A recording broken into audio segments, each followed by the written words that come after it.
परमेश्वर का धन्यवाद करते हैं। हालेलुया। क्योंकि शुक्रवार का जो दिन हो गया है, शुक्रवार और शनिवार का चलना की सदा के लिए, और चलना जब प्रिय हम विश्वास के साथ में परमेश्वर के सम्मुख आने तो परमेश्वर हमारे प्रार्थना को सुनता है। हालेलुया। विश्वास है आपको, है ना? तो क्यों ना परमेश्वर के वचन में से निकालेंगे, हम निकालेंगे दूसरा राजा उसका 5वां अध्याय, दूसरा राजा उसका 5वां अध्याय और 1 से लेकर 14 तक पढ़ेंगे।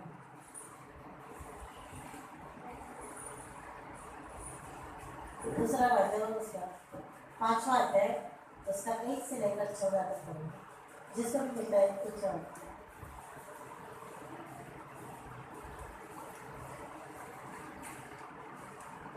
अराम के राजा का नाम सेनापति अपने स्वामी की दृष्टि में बड़ा और प्रतिष्ठित पुरुष था, क्योंकि यहोवा ने उसके द्वारा अरामियों को विजय किया था और वह शूरवीर था परंतु कोढ़ी था। अरामी लोग दल बांधकर इस्राएल के देश में जाकर वहां से एक छोटी लड़की बंधुआई में ले आए थे और वह नामान की पत्नी की सेवा करती थी। उसने अपने स्वामी से कहा, जो मेरा स्वामी शोमरोन के भविष्यद्वक्ता के पास होता तो क्या ही अच्छा होता, क्योंकि वह उसको कोर्ट से चंगा कर देता। तो किसी ने उसके प्रभु के पास जाकर कह दिया कि इस्राएल लड़की इस प्रकार कहती है। अरामी के राजा ने कहा, तू जा, मैं इस्राएल के राजा के पास एक पत्र भेजूंगा। तब वो 10 किक्कार चांदी और 6000 टुकड़े सोना और 10 जोड़े कपड़े साथ लेकर रवाना हो गया। और वह इस्राएल के राजा के पास वह पत्र ले गया जिसमें यह लिखा था कि जब वह पत्र तुझे मिले तब जानना कि मैंने नामान नाम अपने एक कर्मचारी को तेरे पास इसलिए भेजा है कि तू उसका कोट दूर कर दे। इस पत्र के पढ़ने पर इस्राएल का राजा अपने वस्त्र फाड़कर बोला, क्या मैं मारने वाला और जिलाने वाला परमेश्वर हूँ कि उस पुरुष ने मेरे पास किसी को इसलिए भेजा है कि मैं उसका कोट दूर करूँ? सोच विचार तो करो, वह मुझसे झगड़े का कारण ढूंढता होगा। यह सुनकर इस्राएल के राजा ने अपने वस्त्र फाड़े। परमेश्वर के भक्त एलिशा ने राजा के पास कहला भेजा, तूने क्यों अपने वस्त्र फाड़े हैं? वो मेरे पास आए तब जान लेगा कि इस्राएल में भविष्यद्वक्ता तो है। तब नामान घोड़ों और रथों समेत एलिशा के द्वार पर आकर खड़ा हुआ। तब एलिशा ने एक दूत से उसके पास यह कहला भेजा कि तू जाकर एदन में 7 बार डुबकी मार, तब तेरा शरीर जो का त्यों हो जाएगा और तू शुद्ध होगा। परंतु नामान कोढ़ी क्रोधित हो यह कहता हुआ चला गया कि मैंने तो सोचा था कि अवश्य वो मेरे पास बाहर आएगा और खड़ा होकर अपने परमेश्वर यहोवा से प्रार्थना करके कोढ़ के स्थान पर अपना हाथ फेर कर कोढ़ को दूर करेगा। क्या दमिश्क में की अवाना और परपर नदियां इस्राएल के सब जलाशयों से उत्तम नहीं है? क्या मैंने उनमें स्नान करके शुद्ध नहीं हो सकता हूँ? इसलिए वह जलजलाहट से भरा हुआ लौट कर चला गया। तब उसके सेवक पास आकर कहने लगे, हे हमारे पिता, यदि भविष्यद्वक्ता तुझे कोई भारी काम करने को आज्ञा देता तो क्या तू उसे न करता? फिर जब वो कहता है कि स्नान करके शुद्ध हो जा, तो कितना अधिक इसे मानना चाहिए। तब उसने परमेश्वर के भक्त के वचन के अनुसार यरदन को जाकर उसने 7 बार डुबकी मारी और उसका शरीर छोटे लड़के का सा हो गया और वो शुद्ध हो गया। हालेलुया। आइए समय हम प्रार्थना करेंगे। थैंक यू लॉर्ड परमेश्वर, धन्यवाद परमेश्वर है तेरे वचन के लिए मेरा परमेश्वर, वचन के नाम से बोला बातचीत कर मेरा परमेश्वर। यहाँ पर जितने भी बेटे पवित्र आत्मा तुम्हारे के मनों को खोल मेरा परमेश्वर, उनके कानों को खोल मेरा, और जब तेरा वचन तेरा परमेश्वर निकलता है तेरा परमेश्वर वो दौधारी तलवार होने पाता कि उनके हृदय को हरे को आर पार चलने वाला होने पाएगा। और जब तेरा परमेश्वर अपने मन से आए, अपने संपूर्ण मन से करीब आए मेरा परमेश्वर, यह वचन उनके हृदय को आर पार चलने वाला होने का, और उसके द्वारा तेरा परमेश्वर आशीष और चढ़ पाए। धन्यवाद परमेश्वर है, धन्यवाद के साथ इस विधि को सुन यीशु मसीह के नाम से आमीन। Hallelujah, praise the Lord. फिर यहाँ पर परमेश्वर का वचन इस प्रकार से कहता है, ये पुराना नियम है, और पुराने नियम में कहते हैं कि नामान नाम एक कोढ़ी था, है ना। नामान नाम एक राजा का कर्मचारी, एक सेनापति था। लेकिन वहाँ पर वो वचन पहला वचन कहता है अराम के राजा नामक सेनापति था, और उसकी दृष्टि में वो क्या था, बड़ा प्रतिष्ठित था। मतलब अगर पुराने नियम में हम देखते हैं तो जो कोढ़ी लोग होते थे उनको शहर के बाहर वो गांव में रखते थे, उनका अलग ही स्थान था, उनको छूत था। लेकिन यहाँ पर ये नामान नाम कोढ़ी है और ये राजा का सेनापति है। परमेश्वर एक कोढ़ी का व्यक्ति का उपयोग किस प्रकार से करता है, और ये कहता है परमेश्वर ने उसके द्वारा अरामियों को विजय भी दिलाई थी। विजय यानी कि जब उसके विरुद्ध में जो लोगों ने पाती बांधी थी और उसके साथ में युद्ध करने के लिए आए थे, वहां पर उसने इस सेनापति के द्वारा अरामियों को विजय दिलाई थी। लेकिन ये क्या था? कोढ़ी था। कोई ना कोई मनुष्य के अंदर बीमारी पाई जाती है, कोई ना कोई तकलीफ पाई जाती है, कोई ना कोई उसमें रोग लगा है। क्योंकि मृत्यु वचन इस बात को लेकर है कि मन में असह्य का रोग लगा है। मन में असह्य, चाहे तुम्हारा शरीर अगर मान लो ये व्यक्ति का जीवन में इसने सब कुछ था, सारी बातें थी, लेकिन ये कोढ़ी था, ये अन्य जाति है प्रियो, कोई विश्वास ही नहीं है। अगर परमेश्वर ने पुराने नियम में चुना है तो एक और सारपत की विधवा जो है उसको भी इसी प्रकार से चुना है। और यहाँ पर कोढ़ी ये अन्य जाति है, और अन्य जाति को परमेश्वर किस प्रकार से चुनता है। यहाँ पर जब ये जब विजय दिलाई थी तो अरामी सेना दल ने क्या किया था? एक कनानी लड़की को क्या किया था? बंधुआई करके लाया था। एक कनान लड़की को, जो कनानी जो विश्वासी थी, उसको बंधुआई करके जब लाया गया तो वहाँ पर लाने के बाद में उसने जब देखा कि मेरा स्वामी जो है वो कोढ़ से भरा हुआ है, उसके पत्नी की वो सेवा करती है, एक छोटी बच्ची इस बात को समाचार को देती है, परमेश्वर के उसको समाचार को देती है। और जब वो सुनते हैं और कहते हैं कि वो अगर मेरे देश में होता तो मेरा स्वामी कोढ़ी नहीं होता। Hallelujah, praise the Lord. आप प्रियो परमेश्वर के भवन में है, परमेश्वर की उपस्थिति में है। आपकी समस्या चाहे कोई भी क्यों ना, लेकिन आपके मन में थोड़ी सी परमेश्वर के प्रति अगर आपका प्रेम, आपका विश्वास है तो परमेश्वर का वचन की तरह यदि आपका विश्वास राई की दानी के बराबर हो तो वो तुम्हारे लिए हो जाएगा। जब हमारा विश्वास जो है वो राई की दाने के बराबर होना चाहिए। इसके स्वामी के अंदर एक विश्वास जागा, और जैसे विश्वास जागा तो उसने क्या कहा कि शौर्य में जाकर एलिशा के पास ये कहना भेजा कि वो क्या करे, इस नामान कोढ़ी को शुद्ध करे। इसको समाचार लेकर जाता है, एक अपने राजा का पत्र लेकर वो शौर्य में जब जाता है और वहाँ के राजा को ये समाचार देता है तो राजा कहता है कि क्या मैं चंगा करने वाला हूँ? उसको क्या लगा, अगर मैं शौर्य में जहाँ पर मैं होता तो वो क्या करता, वो चंगा हो जाता। तो उसको क्या लगा कि राजा के पास है, और राजा कहता कि मेरे विषय में झगड़े का कारण हो गए। किसका भरोसा रखे जा रहा था? वो मनुष्य पर।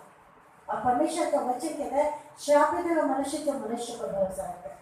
हमें मनुष्य पर भरोसा नहीं रखना है, हमें अपने परमेश्वर पर भरोसा रखना है। और जब ये वहाँ पर जब जाने के बाद में इस प्रकार से कपड़े वहाँ पर साथे पर में कहता है, वो पत्र पढ़कर अपने वस्त्र को फाड़ देता है राजा, और वो सोचता है कि ये क्या ये मेरे विषय में झगड़े का कारण ढूंढ रहा है। अभी मतलब जिस प्रकार से वो वहाँ पर गया उस विषय में, लेकिन वहाँ पर एलिशा इस बात को कहता है आगे पद में, ये सुनकर इस्राएल के राजा ने अपने वस्त्र फाड़े। परमेश्वर के भक्त एलिशा ने राजा के पास कहना भेजा, तूने क्यों अपने वस्त्र फाड़े? अब वो मेरे पास आया है, तब जान देगा कि इस्राएल में एक भविष्यद्वक्ता है। वो किसके पास में आया है? एक भविष्यद्वक्ता के पास। वो परमेश्वर का दास है। प्रिय, परमेश्वर ने यहाँ पर पृथ्वी पर परमेश्वर के दासों को इसलिए रखा है कि उसके द्वारा वो परमेश्वर के कार्य को करे। वहाँ पर एक लड़की का उपाय किया, और यहाँ पर परमेश्वर ने परमेश्वर के लोगों का इस्तेमाल इसलिए करता है ताकि उनकी जो विनती प्रार्थना जब की जाती है वो प्रार्थना परमेश्वर के पास में सुनी जाती है। क्योंकि वो कहता है कि मैंने अपने आंखें उस स्थान पर लगाए जहाँ पर परमेश्वर के भक्त लोग परमेश्वर के उपस्थिति में बने रहते हैं। वो कान खुले रहता है प्रियो। हम जिस प्रकार से हमारा बच्चा हमें पुकारता है, तो चाहे वो हम उससे अगर क्रोधित भी हो और वो जब पुकारता है तो हम क्या करते हैं? दौड़ कर जाते हैं उसकी आवाज़ को सुनते। उसका अगर रोना है, उसके आंसू को जब हम देखते हैं तो हमारा मन पिघल जाता है, चाहे वो कितना भी पापी क्यों ना हो, चाहे उसने कितना भी गुनाह क्यों ना हो। अगर हम लूका के 15 अध्याय में पढ़ते हैं, एक कुड़ाऊ पुत्र है। ये कुड़ाऊ पुत्र जब अपने पिता को कहता है कि पिताजी मेरे धन संपत्ति मुझे दे दें और मैं यहाँ से दूर देश जाना चाहता हूँ, उसके पिता उसको वो धन संपत्ति दे देता है। लेकिन पिता की आस ये रहती है कि मेरा बेटा एक दिन मेरे पास से लौट कर आएगा। हालेलुया, मेरा बेटा मेरे पास से लौट कर आएगा। ये नामान कोढ़ी का इस्तेमाल प्रिय परमेश्वर ने पहले एक पद में कर दिया है। वो कहता है यहोवा ने उसको विजय दिलाई थी। यहोवा ने, वहां पर किसी मनुष्य ने नहीं लिखा, लेकिन यहोवा ने उसको विजय दिलाई थी। और ये यहाँ पर ये बंधुए में एक लड़की थी छोटी, जिसका भी कोई उद्देश्य था, बिना उद्देश्य वो वहाँ पर नहीं थी। और यहाँ पर जब जाने के बाद में वो इस प्रकार को परमेश्वर की भक्ति के पास में जाने के बाद में उसके पास एक विश्वास था कि मैं वहाँ पर जाऊँ। जब हम यहाँ पर आते प्रियो तो हमारा विश्वास हमें लेकर आना है, क्योंकि यदि हम रोमियो के अध्याय में कहते हैं यदि तो अपने मुंह से प्रभु को विश्वास करके कहते हैं कि ये मेरा उद्धार करता है, तो वो आपका छुटकारा उसी समय शुरू हो जाता है, जिससे मैं आप प्रभु यीशु मसीह का नाम लेते हैं। यहाँ पर अगर हम देखते हैं कि संपूर्ण मन से हमारा विश्वास क्या होना चाहिए? संपूर्ण मन से परमेश्वर पर भरोसा रखना चाहिए। आपको मान लो जिसने भी सुसमाचार सुना है, जिसने भी आपको प्रभु का वचन पता है, वो वचन क्या जीवित है। Hallelujah, hallelujah, praise the Lord. Hallelujah का मतलब है परमेश्वर की स्तुति हो, इसलिए हालेलुया बोलने से पहले नहीं, है ना। यहाँ पर परमेश्वर के जब समूह का आते हैं तो प्रिय अब परमेश्वर का यह अनुग्रह कि हम उसके समूह का है, क्योंकि उसने हमारा उद्धार माँ के गर्भ में रचने से पहले ही किया है, उत्पन्न होने से पहले उसने हमारा अभिषेक किया है। तो हमें चाहिए कि हम उसके सम्मुख जब आते हैं तो उस पर हम क्या करें? भरोसा रखें, भरोसा रखें। और जब यहाँ पर प्रियो जब ये यहाँ पर आता है तो वहाँ पर तब एलीशा ने इस बात को कहता है, तब एलीशा नामान घोड़ों समेत रथों समेत एलीशा के द्वार पर आकर खड़ा हुआ, द्वार पर खड़ा हुआ। और जब द्वार पर आकर खड़ा हुआ तो वो क्या चाहता है? वो क्या चाहता है कि एलीशा खुद आए, एलीशा तुरंत में आए और मेरे सर पर हाथ रखे और मुझे चंगा करे। अब आप सोचिए कि आप अगर डॉक्टर के पास में जाते हैं तो डॉक्टर आपको तुरंत में अगर आपको चेक करता है और चेक करने के बाद में आपको बोल देगा कि आपको पूरा चेक करने के बाद में आपको बोलेगा ये आपकी दवाई है और आप इसे खा लेना। तो क्या वो व्यक्ति ये समझता है कि मुझे तुरंत में चंगाई मिलेगी? हालेलुया, समझ रहे इस बात को? मेरी बात को समझिए कि वो डॉक्टर अगर उसे चेक करने के बाद में उसको चंगाई नहीं मिलेंगे। यहाँ पर इस आशा से ये नामक बोला जाता है कि एलीशा खुद आए और मेरे सर पर हाथ रखे और मैं क्या करूं? मैं चंगा हो जाऊं। लेकिन वहाँ पर एलीशा 10वें पद में क्या कहता है? तब एलीशा ने एक दूत से एक कहला भेजा कि जाकर यरदन नदी में तू क्या कर? 7 बार डुबकी लगा। कुछ कार्य करता है। अगर हमें ये विश्वास है कि मैं परमेश्वर के भवन में आया हूँ तो मैं चंगाई को पाऊंगा, तो ये भी कार्य करता है कि वो परमेश्वर के भक्त लोग आपको क्या आदेश देते हैं, आपको क्या करने के लिए कहते हैं। क्योंकि सबसे बड़ी जब आप विश्वास के साथ में आप आए हैं तो आज्ञा पालन करना भी जरूरी है। अगर आप आज्ञा पालन नहीं करेंगे, जिस प्रकार से मान लो एक बीमार व्यक्ति को, पिछले बार में एक व्यक्ति था अमरावती में और उसको हॉस्पिटल में जब भर्ती किया गया और वो भर्ती इस प्रकार से आईसीयू में डाला गया क्योंकि उसने मतलब पति पत्नी के कुछ झगड़े के कारण उसने शराब भी पी और वो इस प्रकार से कि पूरा आईसीयू में उसको डाल दिया गया और वहाँ पे 8 दिन हो रहा आईसीयू में। और जिस प्रकार से डॉक्टर लोग पुलिस का कोई भरोसा नहीं करते। और ये बात जब आई तो वहाँ की एक सिस्टर ने उसने मुझे कॉल किया और कहते हैं कि भाई इस भाई के लिए प्रार्थना करने के, भाई आईसीयू में है और ये जल्दी से अच्छा हो जाए करके। और जब कॉल आया तो मैंने बोला आप घबराए नहीं, प्रार्थना कर दिया मैंने। और प्रार्थना करने के बाद में उसने कहा कि उसकी माँ का फोन आपका आएगा तो आप उससे बात करना करके। और वो बात उसने 8 दिन पहले बोली और 8 दिन के बाद में वो सिस्टर शायद भूल गई और उसने कॉल नहीं किया, लेकिन हम लोगों ने प्रार्थना की और लगातार उसके लिए प्रार्थना करते गए। और जब प्रार्थना करते गए 8 दिन के बाद में कॉल आता है कि सिस्टर वो भाई चंगा होकर घर में आ गया है। हालेलुया। सुनो ये बात मतलब हमारे मुंह की शब्द यहाँ पे एलीशा ने उसको कहा कि तू जाकर 7 बार डुबकी लगा, है ना। और मैंने उस बहन से कहा कि बहन आप उनके लिए आप भी प्रार्थना कीजिए, हम भी प्रार्थना करते हैं, वो भाई को कुछ नहीं होगा, वो अच्छा हो जाएगा। और वो उससे घड़ी परमेश्वर ने कार्य करना शुरू कर दिया और 8 दिन के बाद में वो छुटकारा पाकर घर में आ गया। अभी वो अच्छा है, अभी वो छुटकारा पा चुका है, वो मृत्यु से पार होकर विजय जीवन जीने लगा है। उसके परिवार में उसकी माँ ने बात की और कहते कि अब मेरा बेटा अच्छा है। मतलब यहाँ पर परमेश्वर के भक्त ने उसको कहा कि 7 बार तू क्या कर, डुबकी लगा, एक आज्ञा दी कि तुम इस आज्ञा के अनुसार करो। लेकिन वहां पर क्या कहता है, 11 पद क्या कहता है, परंतु नामान नाम को क्रोधित हो गया। क्रोध, आप क्या सोचेंगे? आपको अगर कहा गया कि आप यहाँ पर आए हैं, बीमार लोग जितने भी आए हैं आपके लिए प्रार्थना की जाएगी, और मान लो परमेश्वर के पास यहाँ से प्रार्थना कर रहे हैं कि परमेश्वर आपको छुटकारा इसी घड़ी दे करके, लेकिन आपके अंदर ये विश्वास है कि ये व्यक्ति मेरे पास में आकर मुझे छुए करके, और मैं ये छुए और जैसे ये मुझे छुएगा उसी घड़ी में चंगाई को प्राप्त करूं, ये आपके अंदर विश्वास है। लेकिन परमेश्वर का विश्वास आप पर होना चाहिए, परमेश्वर पर आपका विश्वास होना चाहिए कि मुझे, मैं इस घर में आई हूँ तो मैं इसी घड़ी मेरा परमेश्वर मुझे छूनेगा, मैं मनुष्य में लेकिन मेरा परमेश्वर मुझे छूनेगा।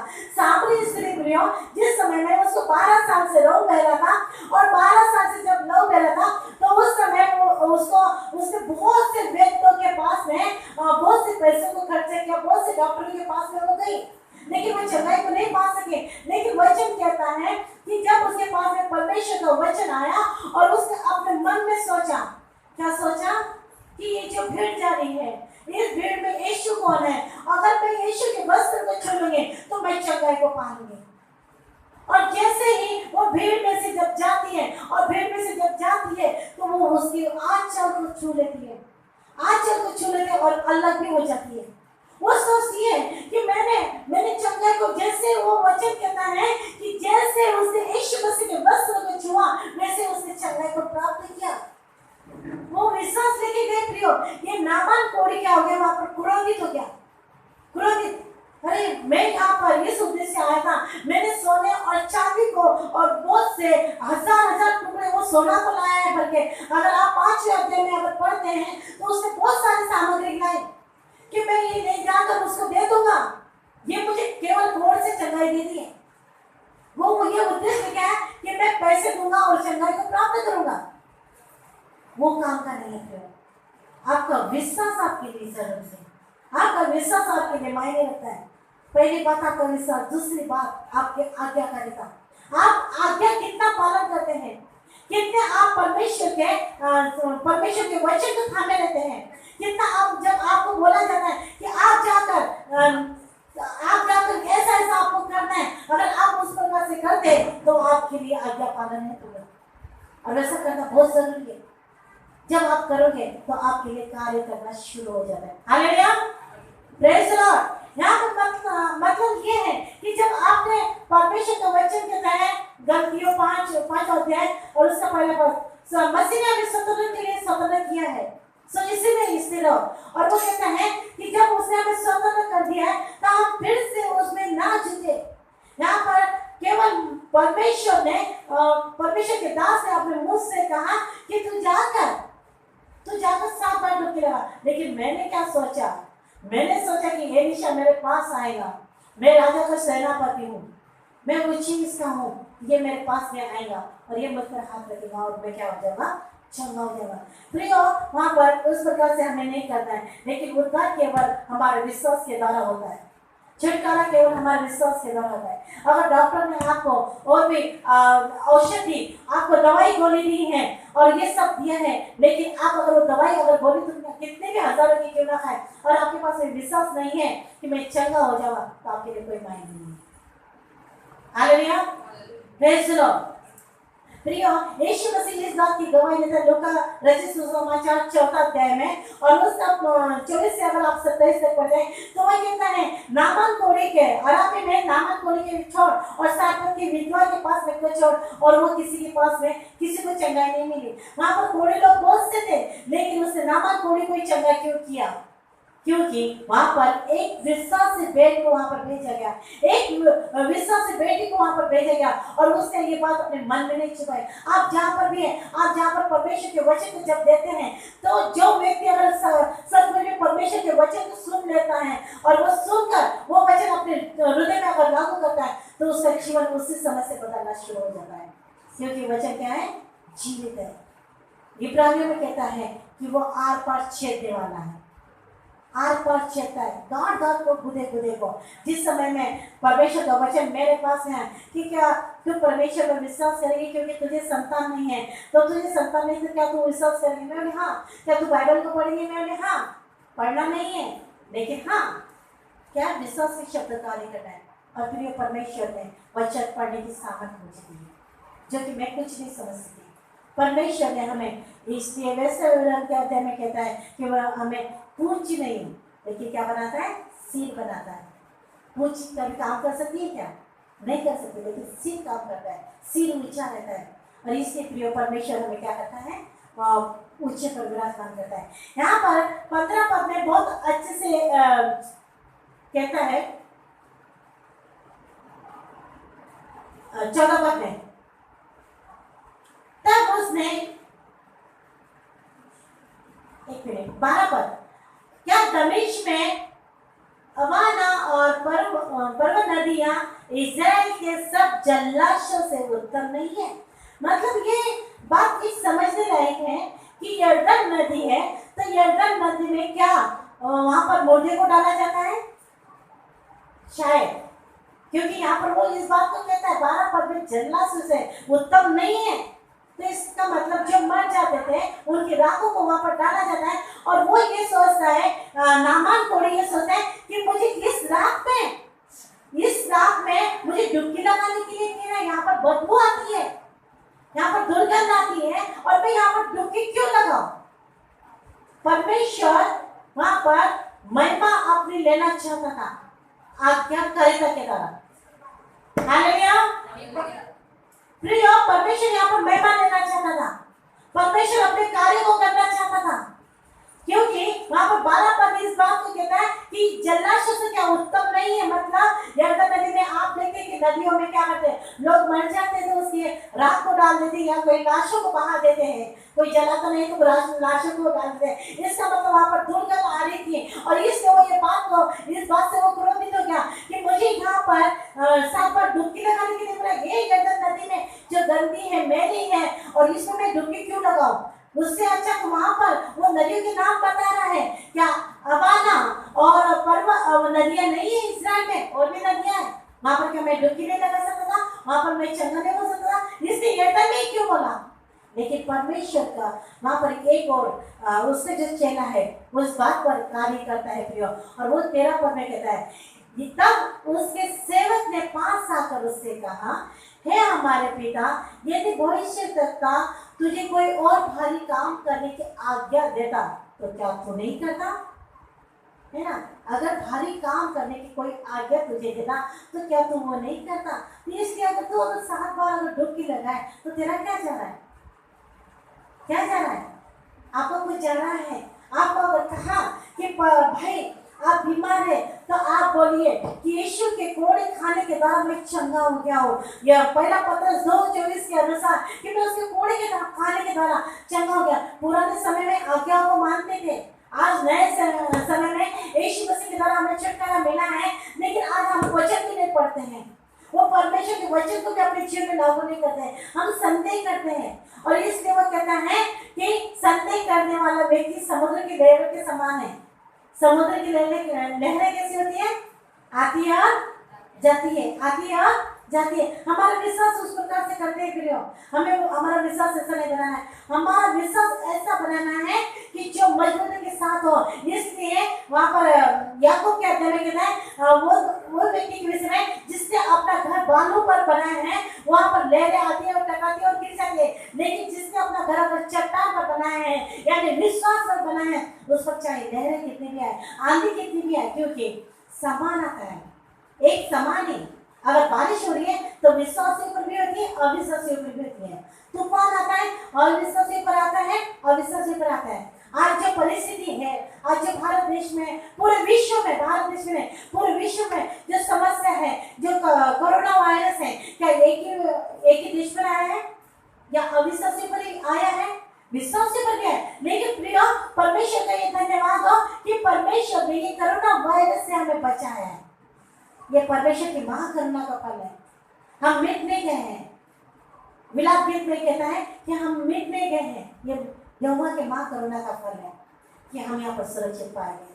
Hallelujah, praise the Lord. हम जब विश्वास को अगर लेते हैं और इसने जिस समय में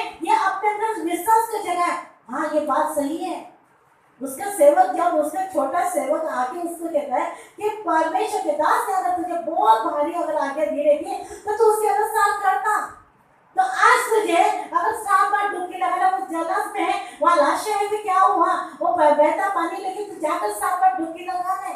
और जब अगर तू डुबकी लगा लेगा तो परमेश्वर के दास की शब्दों पर तू विश्वास कर, तो क्या तू चंगा नहीं होगा?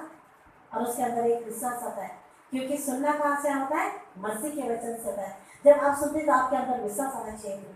आपके जो मन को यदि हम बंद करके रखे हैं, हम अपने कानों को उसकी ओर नहीं खोलेंगे, तो क्या हो जाएगा? हमारी चंगाई हमारे पास में आते आते चली जाएगी, हमारे आशीष हमारे पास आते आते रुक जाती है।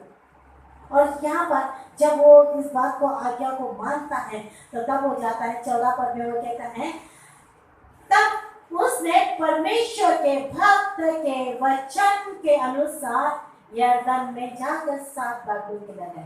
क्या कहते हैं वहां पर? इस वचन को बहुत ही ध्यान से समझे। तब उसने परमेश्वर के भक्त के वचन नाम आया। और यूहन्ना रचित सुसमाचार 1 पद क्या कहता है? एक है, आदि में क्या था? वचन था, वचन परमेश्वर के साथ था और वचन ही परमेश्वर था। और यहाँ पर परमेश्वर का वचन क्या कहता है? तब उसने परमेश्वर के भक्त के वचन के अनुसार मतलब यीशु मसीह वहां पर कार्य करना शुरू कर दिया।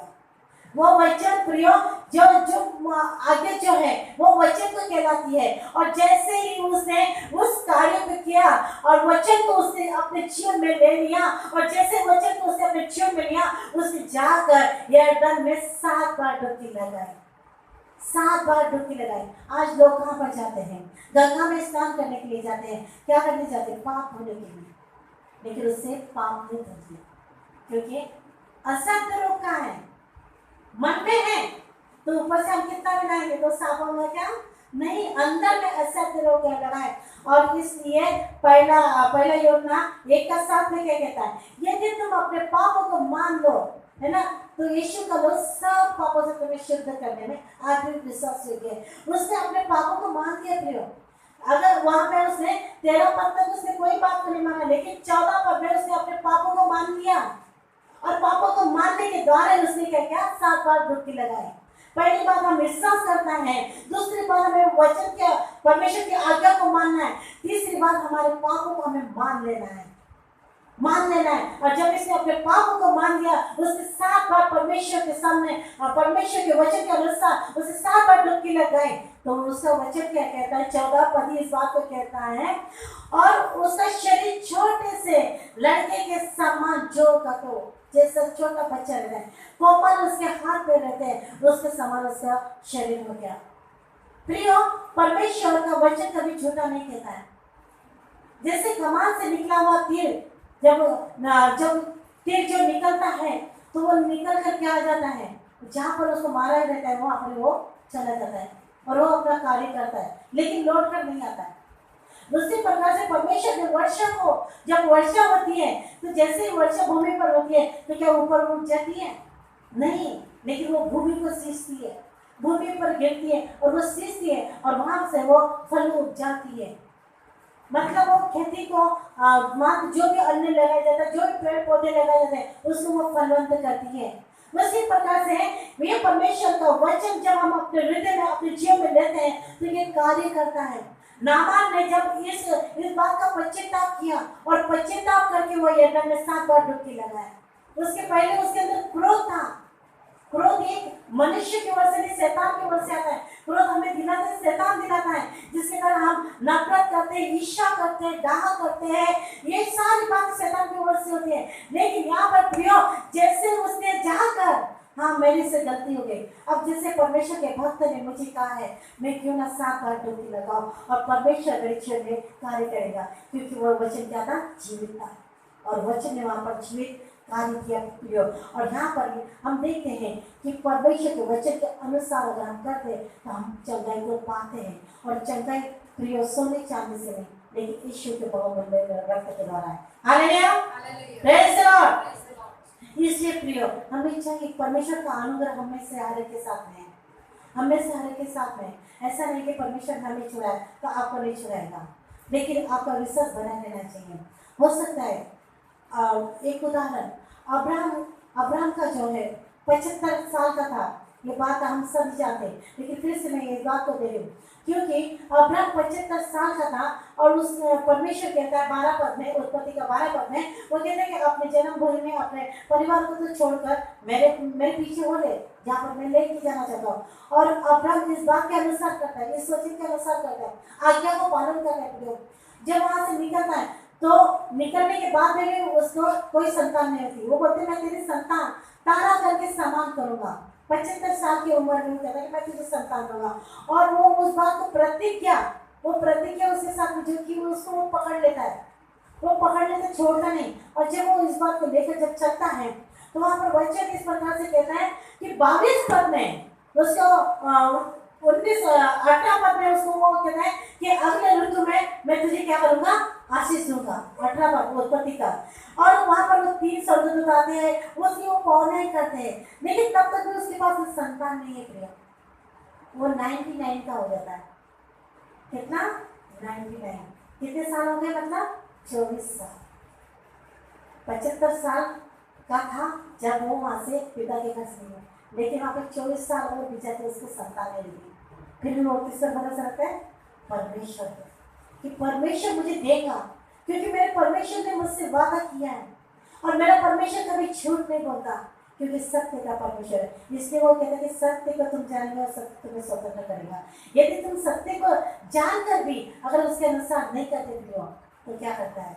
वो दबा देता है। जैसे कि हमारे पास में मरकुस का 14 अध्याय में 4 पद में इस प्रकार से कहता है, 14 अध्याय वो कहते हैं कि जब बीज को जो बोया गया है, जब वो झाड़ियों में बोया जाता है तो झाड़ी के द्वारा वो दब जाते हैं। हम संसार की बातों में आ जाते हैं। संसार के लोग मुझे क्या बोलेंगे, क्या मुझे छोड़ देंगे, क्या मुझे त्याग देंगे, इस बात की फिराक में रहते हैं। लेकिन हमें स्वयं को चंगाई चाहिए। व्यक्तिगत किसकी है? चंगाई किसकी है? व्यक्तिगत है ना। अगर मान लो मुझे छुटकारा मिला तो जरूर नहीं कि मेरी बेटी को छुटकारा मिलेगा।